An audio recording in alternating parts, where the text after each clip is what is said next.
Hello, as some of you may already know, my name is Roman Grinishin and I am starting my video blog with the tour of support of the world to rebuild rural Ukraine in North America.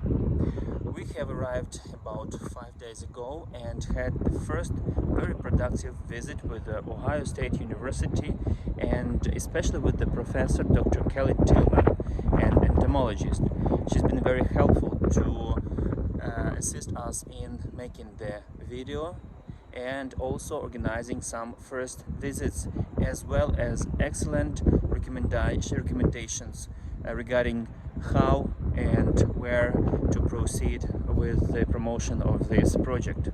More to come soon. Thank you very much for your help, for your support. I very much appreciate what you have done to us and to our start of our project.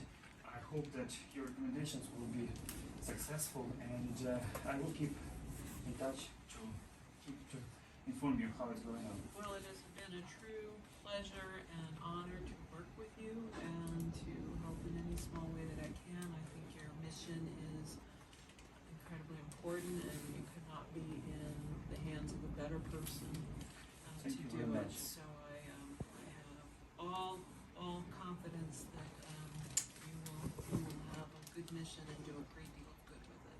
Thank you very much. I appreciate these feelings are likewise, and I hope sometime we will have a chance to show you around in Ukraine. I would love